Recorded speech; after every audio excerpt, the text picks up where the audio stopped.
কমলার মায়ের সালাদ কাটার টেকনিকটা আপনাদের দেখাই। এটা তো বোঝা গেল না, এটা তো কুচানো শুরু করছে। এর পরেরটা দেখাচ্ছি।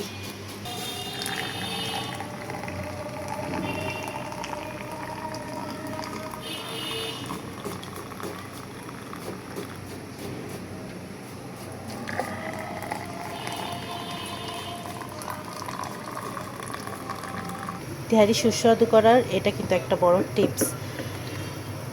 তো পানি আর চালের সমান হওয়া পর্যন্ত নাস্তার জন্য পরোটা ভেজে নিচ্ছি। আর পরোটা দিয়ে খাওয়ার জন্য এখানে এই যে বড় ডাবলি বুটগুলা, এগুলোর সাথে আলু আর অল্প এবং ছোটো ছোটো পিস করে চিকেন দিয়েছি। তো রান্না শেষ। এই মধ্যে আমি দিয়ে দিলাম টক দই, 1 চামচ টক দই দিয়ে সামান্য একটু চিনি দিয়ে এখন এটাকে তুলে নিব। রান্না প্রায় শেষ। এটা আজকে হচ্ছে পরোটা দিয়ে খাওয়ার জন্য। পরোটাও ভাজা হয়ে গিয়েছে।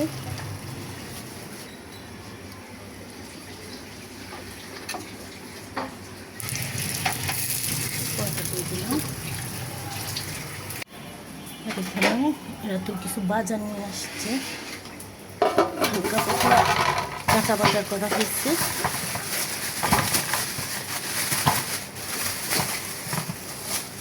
কাঁচামরিচ, লেবু, টমেটো, এগুলো সালাদের জন্য। আর এখানে হচ্ছে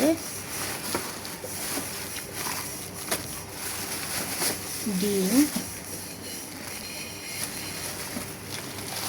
টিস্যু, একটা কিচেন টিস্যু, আর হচ্ছে পেঁয়াজ। আর এইখানে কিছু বাজার। এখানে আমার হচ্ছে যে হাত ধোয়ার সাবান, কয়েক রকমের বাদাম, কিশমিশ, পোলাও চাল, আর হচ্ছে পোলাও চাল, সাবুদানা, এখানে আছে রিন পাউডার আর আটা।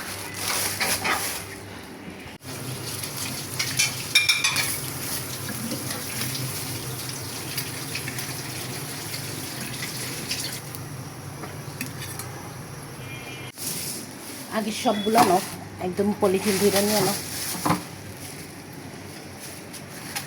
লেবু একটা কাটলেই হবে। লেবু লেবু কি করছে? লেবু বাকিগুলো ভরে রাখো। শসা, টমেটো সব কাটার দরকার নেই।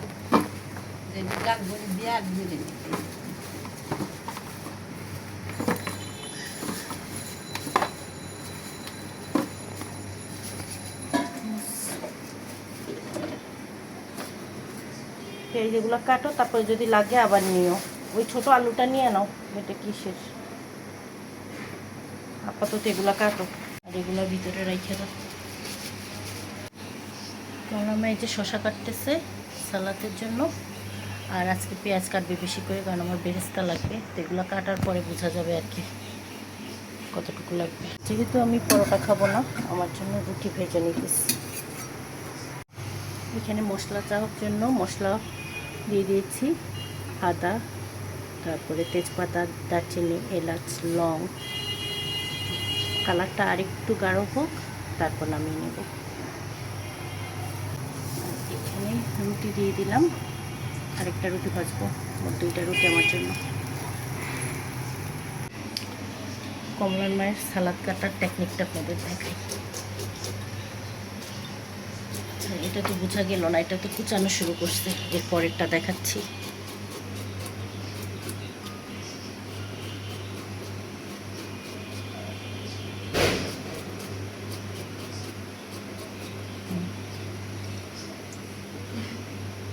এই যে প্রথমে এরকম করে পাতলা পাতলা করে কেটে নিতে হবে। এভাবে করে নিলেই কিন্তু শসাটা বেশি চিকন হয়।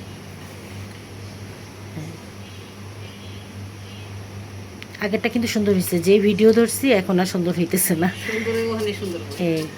এইভাবে করে এখন যে চিকন চিকন করে নিচ্ছে, আগে যে পাতলা করে কেটে নিল, এই জন্যই কিন্তু এখন চিকন হচ্ছে। আর ওইটাই হচ্ছে টেকনিক। তুমি এক কাজ করো কমলার মা, এখানে ওই কাঁচা পানিগুলো পড়তেছে, তুমি ওই নেটের মধ্যে নাও, ওই যে স্ট্রেনারের মধ্যে নাও, পরে আমি বাটিতে নিয়ে আনি মনি পানি ঝরা হইলে। হ্যাঁ, এখানকার যে কাঁচা পানি এটা নিয়ে নাও সাথে।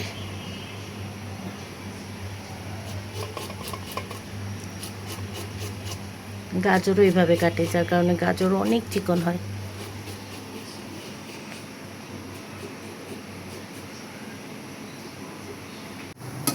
আর এখানে বাদাম টেলে নিচ্ছি। প্রতিদিন আমি যে এক মুঠির মতো বাদাম খাই, বিভিন্ন রকম বাদাম, সেখানে আবার চীনা বাদামও আছে। চীনা বাদাম ভেজে নিচ্ছি, তারপর এগুলোকে ঠান্ডা করে বয়ামে ভেজে রাখবো।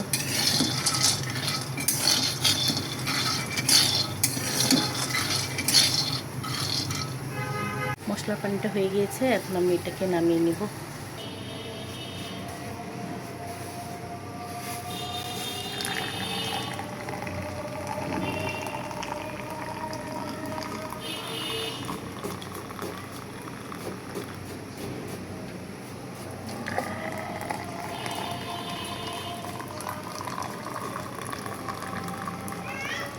শুক্রবার তো আজান দিয়ে দিচ্ছে।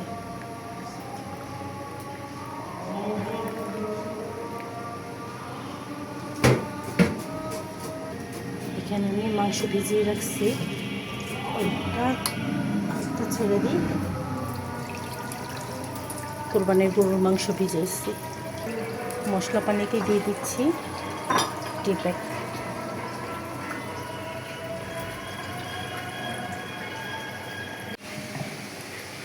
কমলার মা মাংসগুলোকে ছোটো ছোটো পিস করে কেটে নিচ্ছে।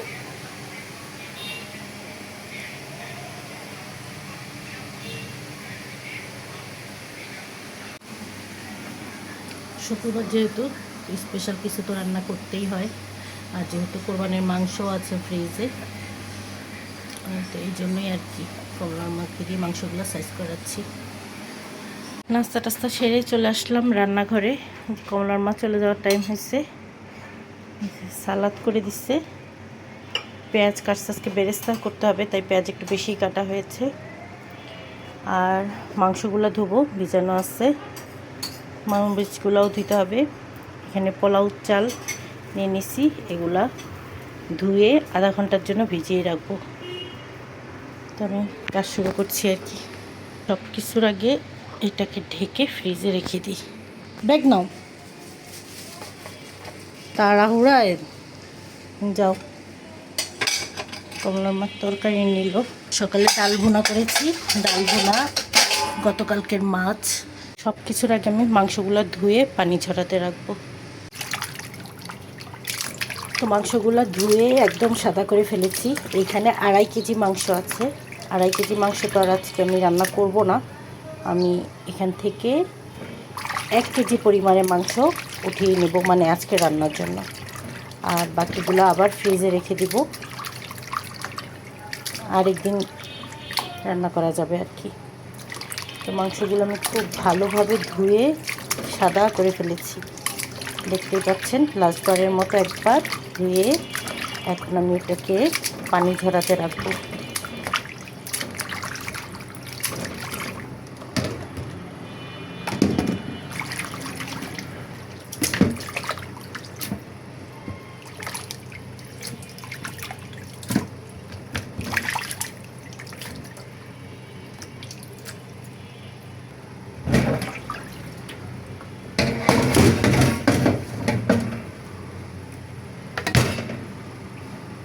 এবার পোলাও চালগুলো ধুয়ে নেব।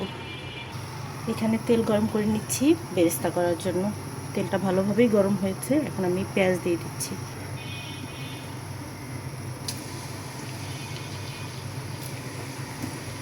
ভালোভাবে তেলটা গরম হলে তারপর পেঁয়াজ দিলে পেঁয়াজগুলো তাড়াতাড়ি ক্রিস্পি হয়।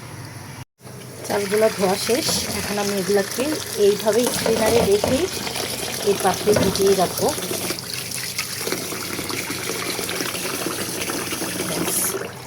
এভাবে এগুলো ভিজানো থাকবে।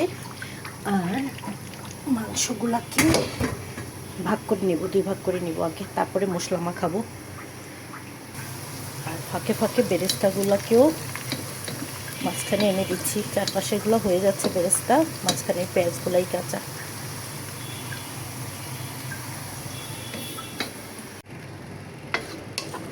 এই যে মাংসে সব মশলা দিয়ে দিলাম, তেহারি রান্না করব। তো তেহারির মশলা সহ আদা রসুন বাটা, জয়ত্রী আর সরিষার তেল দিয়েছি।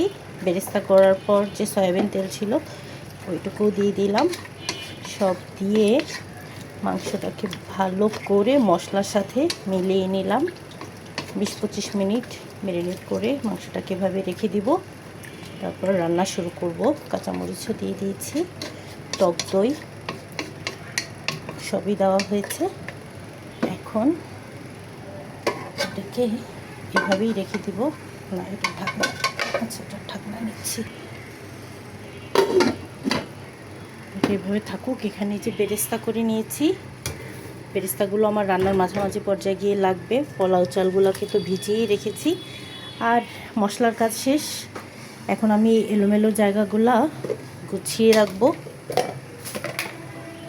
গতকালকে অল্প একটু পেঁয়াজ, আচ্ছা যাই হোক, আমি এগুলোকে সব গুছিয়ে নিচ্ছি।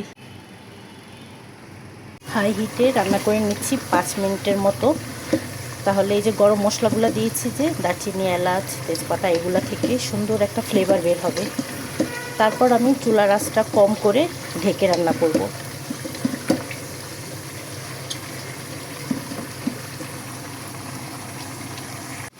বেরেস্তা আমি যে এরকম 1 বোতল বয়ম, যেটাই বলেন, 1 বয়াম ভরে রাখলাম। আর এতটুকু আছে রান্নার জন্য আর কি। কারণ তেহারিতে বেরেস্তা যত বেশি পরিমাণে দেওয়া হয় ঘ্রাণ তত ভালো আসে। বাদামগুলো ভাজা শেষ। বাদামগুলো না ছিলেই কমলার মা চলে গেছে। আসলে আমারও বলতে মনে ছিল না।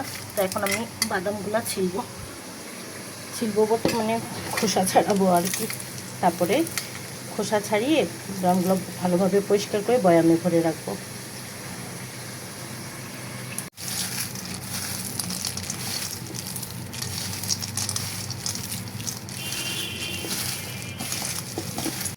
হাত দিয়ে মাড়ায় খোসাগুলো আলগা করে নিচ্ছি।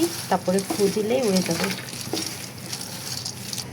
আধা ঘন্টার বেশি হয়ে গেছে। এখন আমি পোলাও চালগুলো পানি ঝরায় রাখবো।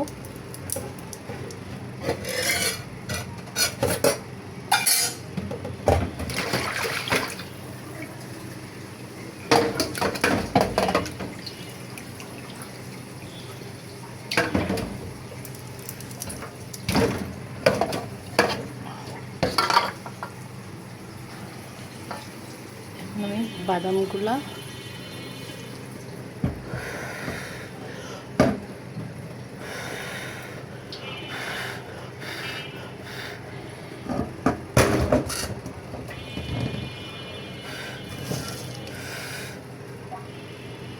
বাদামগুলার খোসাগুলাকে ফুদি উড়াই দিতেছি। সিঙ্কের ভিতর রাখলাম যেন ঘর ময়লা না হয়।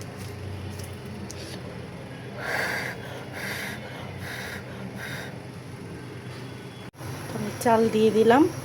মাংসটা ভালোভাবে সেদ্ধ হওয়ার পর পানি দিয়েছি।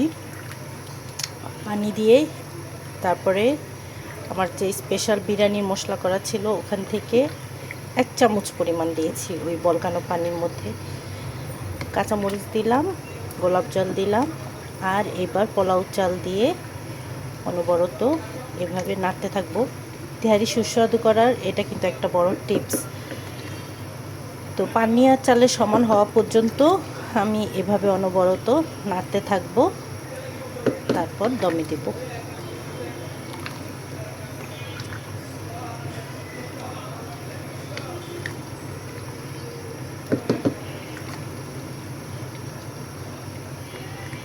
কোরবানির মাংস দিয়ে আর তেহারি রান্না করা হয়নি, আজকে প্রথম। এখনই সুন্দর একটা ঘ্রাণ বেরোচ্ছে। ও যে বেরেস্তাগুলো রেখে দিয়েছিলাম সেটাও দিয়ে দিয়েছি চাল দেওয়ার পর। বেরেস্তার পরিমাণ একটু বেশি দিয়েছি। প্রায় এই যে চালগুলো ভেসে উঠছে, মানে পানির পরিমাণও কমে যাচ্ছে। চালে আর পানিতে সমান হয়ে গিয়েছে। পানি আর মাঝখানে দেখা যাচ্ছে না। এই পর্যায়ে আমি চুলার আঁচটা কিন্তু অলরেডি কমাই দিচ্ছি। আর আরও কিছু বেরেস্তা উপর থেকে দিয়ে দিচ্ছি। দিয়ে এবার আমি ঢেকে রেখে দেব একদম চালটা সেদ্ধ হওয়া পর্যন্ত। পোলাও আমার প্রায় 60 থেকে 70% মতো সেদ্ধ হয়ে গিয়েছে। এখন আমি এই পর্যায়ে এসে এগুলাকে এরকম পিরামিডের মতো করে উঁচা করে দিচ্ছি, তাহলে বাড়তি যে তেলটা সেটা নিচে পড়ে যাবে।